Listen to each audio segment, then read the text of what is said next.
Hello, ladies and gentlemen. Welcome back to Reserved Investments, and thank you for joining me. We do have a record-breaking auction sale to talk about this time in the world of vintage toys. And as I've been telling you guys lately, the vintage toy marketplace for higher-end AFA graded examples is on fire at present time.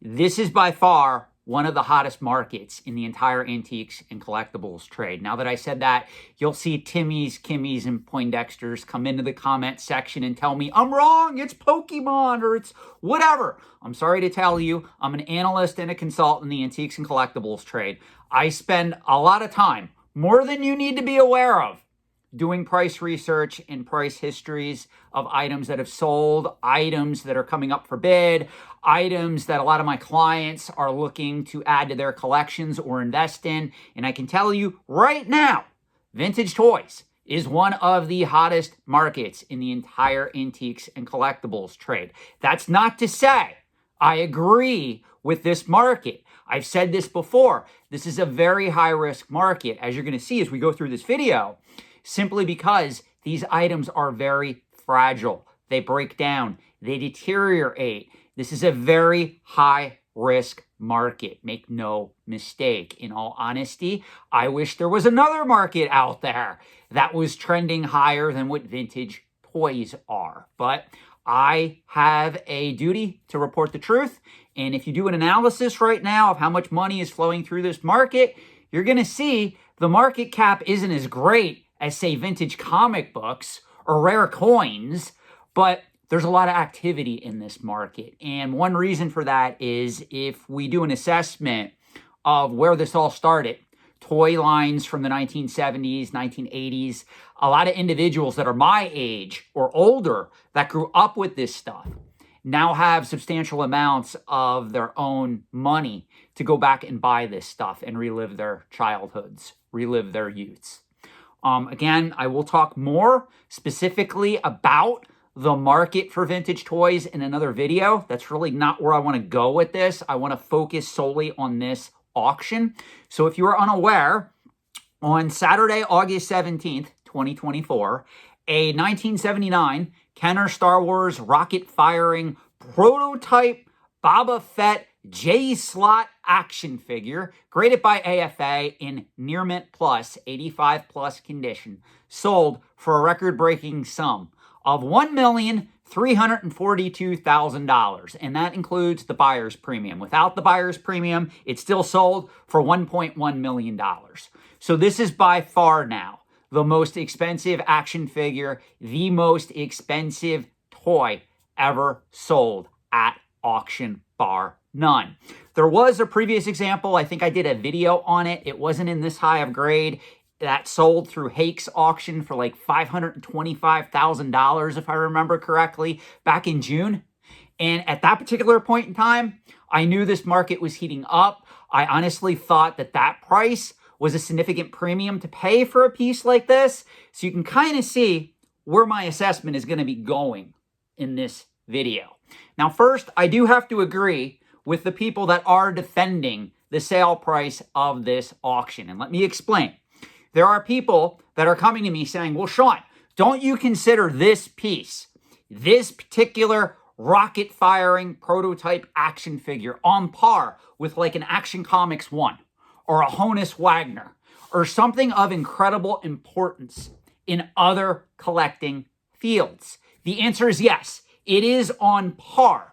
Again, my concern is due to the potential deterioration of an item like this over the next few years, over the next few decades. That's what makes this a high-risk item.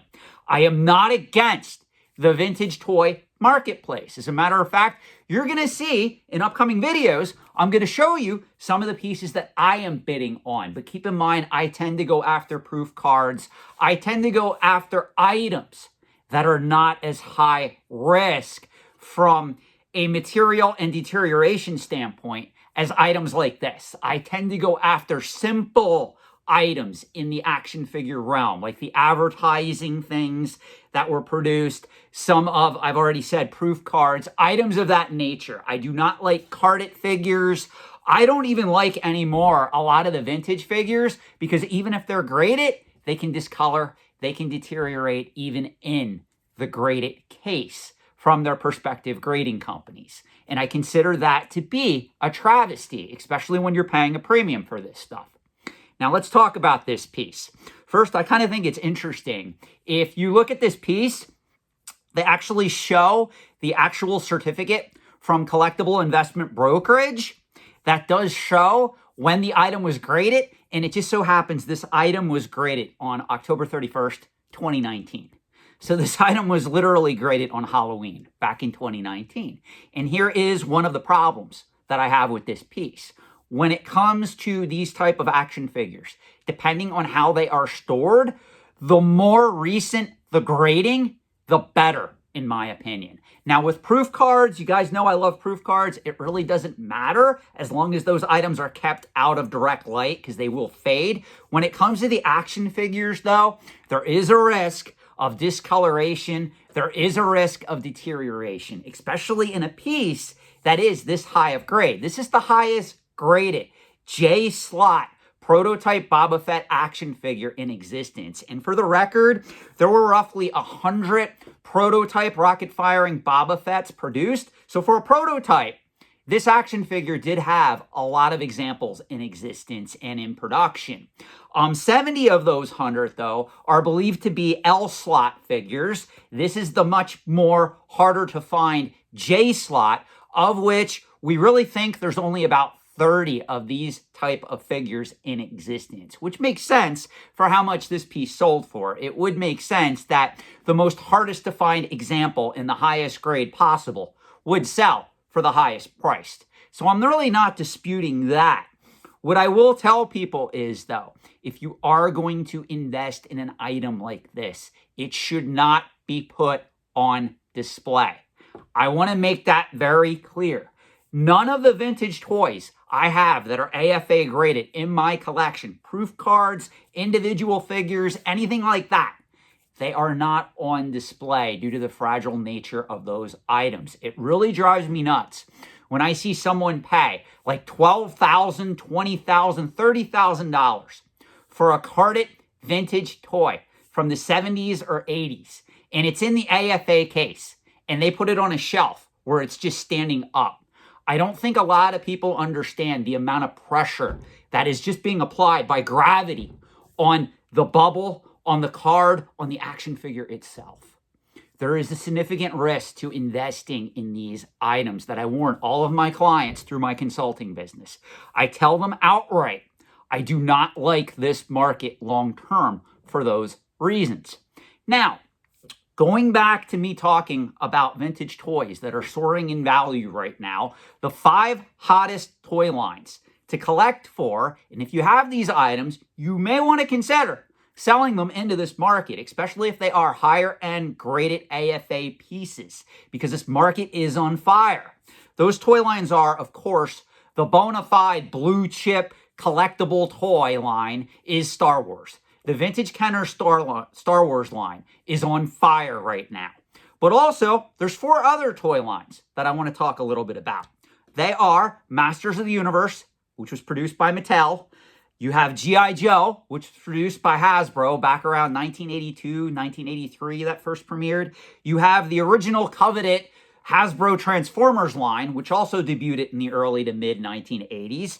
And then, of course, you have the Teenage Mutant Ninja Turtles line that debuted later in the 1980s, courtesy of Playmates. Now, every time I say that, somebody either messages me or sends me a nasty email or comes into my comment section and says, Sean, what about other toy lines like Thundercats and Mask? Make no mistake, those are popular toy lines from the 1980s, but they just do not have the popularity that G.I. Joe, Masters of the Universe, Transformers, and to a lesser extent, Teenage Mutant Ninja Turtles has. If you look at the price history, there are pieces that are AFA graded in the Thundercats line and also the Mask line that are selling for a premium, but it's nothing significant when we compare some of those prices to what the Masters of the Universe line, the Star Wars line, the Transformers line is bringing at auction at present time. So I will tell you, it is kind of a mixed bag here, but if you have some of these coveted pieces, you may want to consider selling into this market. Remember, before I get criticism on this, this is a collectibles finance channel. You sell into the hype if you want to make money. If you want to lose money, you buy into the hype and hope and pray the item goes up in value at a later date. That's the way Timmy's invest. This is a non-hype driven channel. I don't care about your feelings. I don't care about the nostalgia that you have for this stuff. I grew up with Star Wars. I have a picture of myself somewhere. I think I was like, I don't know, 6 or 7 years old. I was opening up a Return of the Jedi AT-AT from the vintage Kenner line on Christmas. My parents had gotten me that for Christmas. My heart has a lot of love for a lot of these vintage toy lines. That said, from an investment standpoint, I don't invest too much in this area because I understand the risks of this. If you've ever had anybody that can tell you about the fragility of these items, maybe they had something that had to get recased. They sent it back to AFA. AFA looked at it and they said this does not qualify as being in the original grade that we graded it in. If we recase this, we're going to downgrade the piece. I don't think a lot of individuals, collectors, investors, speculators out there realize that that is more of a risk in this market than any other collecting market. You don't have that problem with Pokemon cards. You don't have that problem with rare coins. You don't have that market problem with currency. You don't have that problem with comic books. This is a unique issue when it comes to investing in vintage toys that you need to be aware about. I did have an individual come to me who did have a carded vinyl 12-back Jawa, which is a very, very coveted piece. And it was graded in AFA 80, and it developed frosting on it. And sure enough, if he would go to recase that, there's no way it's going to come back in AFA 80. They are going to downgrade it due to the frosting that developed on that vinyl cape. And it was perfectly sealed. It was encased in the AFA case. It has been untouched, and it is actually sitting in a dark, climate-controlled room, and it still developed frosting. If you are going to be investing in any of these types of items, please be aware of the risk. That's really all I'm going to tell you. Would I have paid $1.3 million for this piece? No. Can I understand why it is worth and coveted that much by collectors and investors out there? I can. But from a financial perspective, it doesn't make sense at present time for anybody to park that much money in an item like this, given the risks. And also, I do have to bring this up. You can still, at the recording of this video, get close to 5% on a simple brokerage money market fund at present time. So you can see the amount of compounding interest potential that this individual is giving up by buying this piece. But also, I have to state, being a consultant in the trade, if you look at what these pieces are trending for over the last few years, if this continues to go up in value and it becomes a $2 to $3 million piece, this person did very well, especially if he can flip it in the next few years and gain that $2 to $3 million sale price. So it's going to be very interesting to see what the next one of these sells for. Hell, it's going to be very interesting to see if this item comes back on the market. It'll be great to see what it goes for. So there's my assessment on this. Let me know your thoughts in the comment section below. Thank you so much for watching this video. I appreciate your feedback, and I will see you in the next video.